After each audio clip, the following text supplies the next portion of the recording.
अस्सलाम वालेकुम my dear students.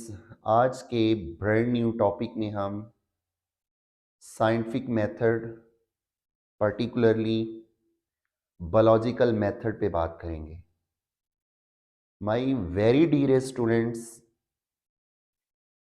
Process of science क्या है?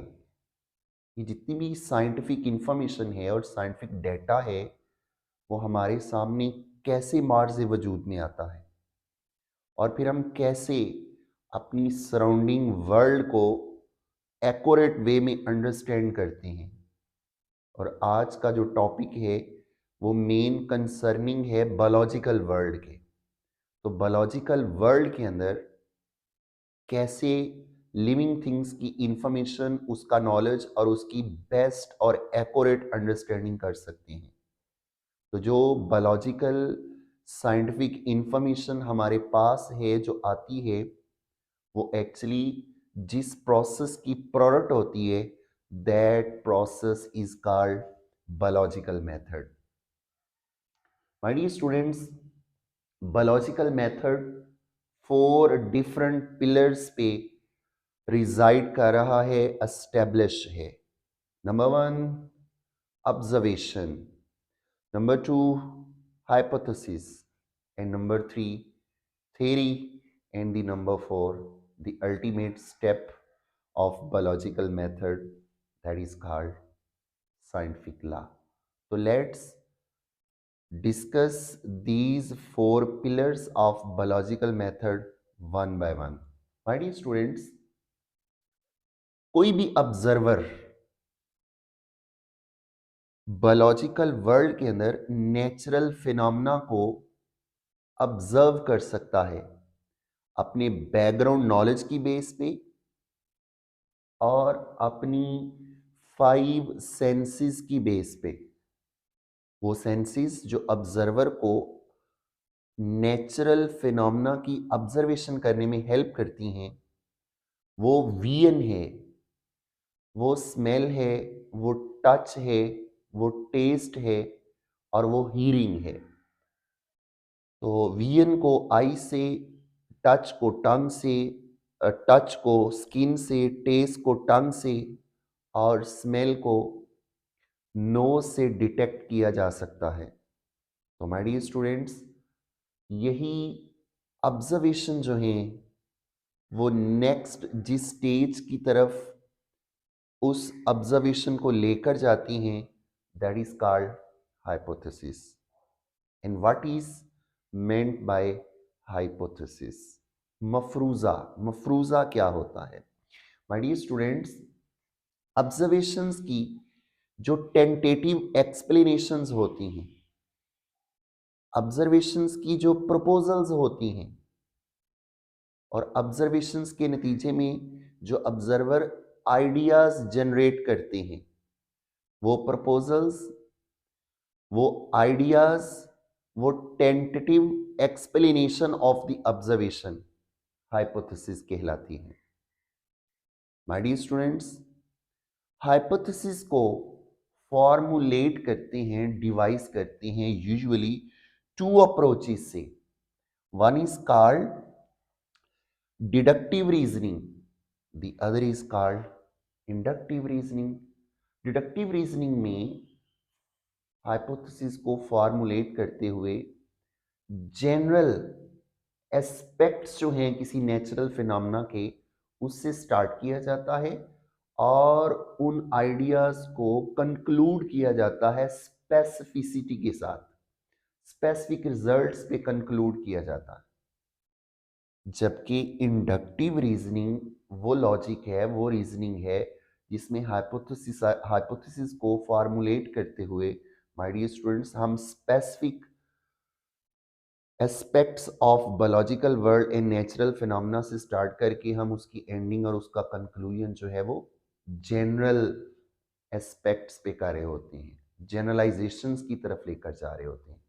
तो वो हाइपोथेसिस जो मूव करे specific to general, that is called inductive reasoning. And that hypothesis जो कि मूव करे, जो जनरलाइज करे, स्पेसिफिक चीज़ों को जनरलाइज कर दे, that is called deductive reasoning.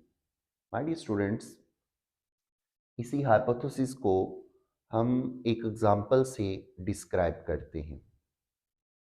My very dear students, ये जो मैपल ट्रीज हैं, इनके जो पत्ते हैं वो खिज़ां के मौसम में गिरते हैं। अब खिज़ां के मौसम में मैपल लीव्स का फॉल करना, शेड करना, ये एक ऑब्जर्वर की नेचुरल फिनोमेना की एक ऑब्जर्वेशन है। अब फॉलिंग ऑफ लीव्स जो है वो ऑटम सीजन में क्यों हो रहा है, इसके बारे में दो आइडियाज हैं। नंबर वन, एक आइडिया और एक प्रपोजल और एक ख्याल ये है कि ऑटम सीजन में पत्ते गिरते हैं कोल्ड टेम्परेचर की वजह से। और दूसरा आइडिया और दूसरा हाइपोथेसिस है कि ये पत्ते गिरते हैं short length of the day, जो डे लेंथ होती है ऑटम सीजन में वो शॉर्ट होती है, उस वजह से पत्ते फॉल करते हैं।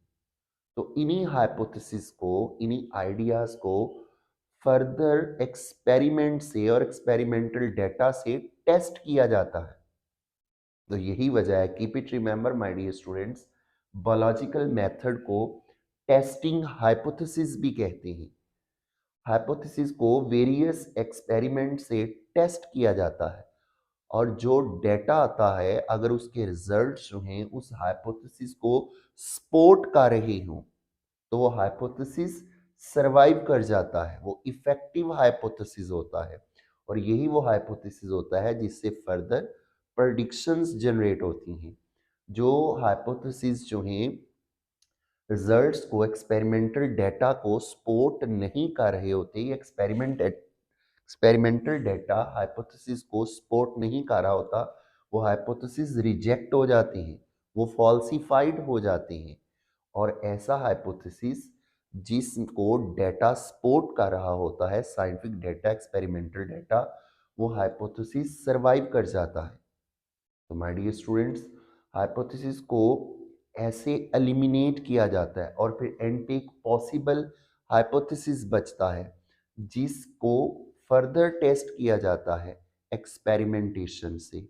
और अगर एक्सपेरिमेंटेशन के जो रिजल्ट्स हैं और जो कंक्लूजन्स हैं वो हाइपोथेसिस को वैलिड करार दे दें और जिससे न्यू प्रेडिक्शंस अराइज हों, ऐसा हाइपोथेसिस जो है वो सरवाइव कर जाता है।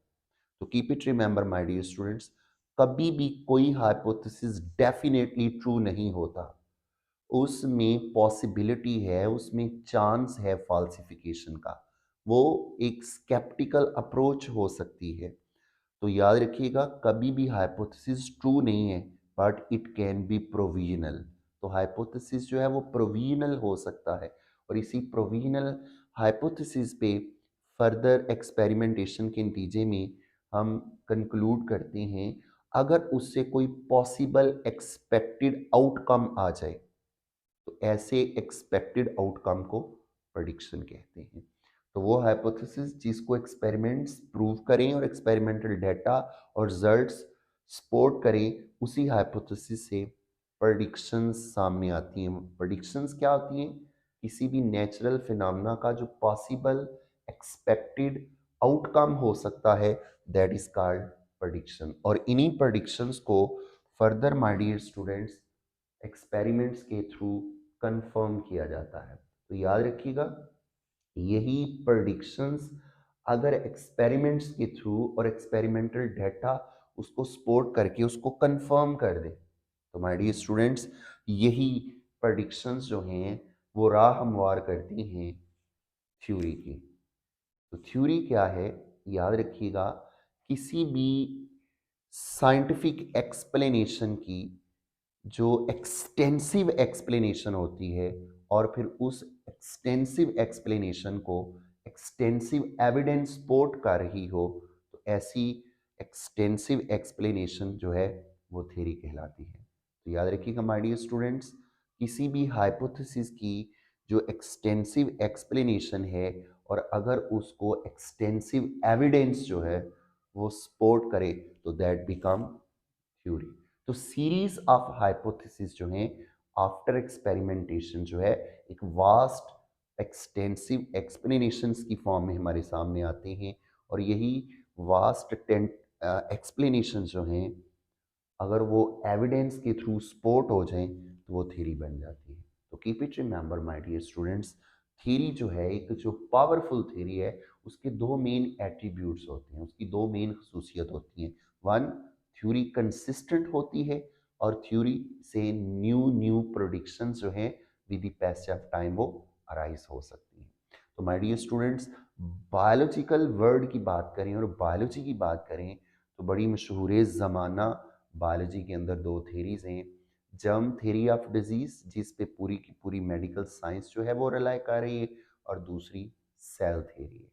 तो शिवॉन और शिलाइडन की पेश करदा सेल थेरी और जर्म थेरी ऑफ डिजीजेस जो हैं, ये वो थ्योरीज हैं बायोलॉजी के अंदर जो आज भी बड़ी वैलिड हैं, जिनके पास्टुलेट, जिनकी सीरीज और जिनके जो आइडियाज़ हैं उनसे न्यू न्यू प्रोडिक्शंस अराइज होती हैं।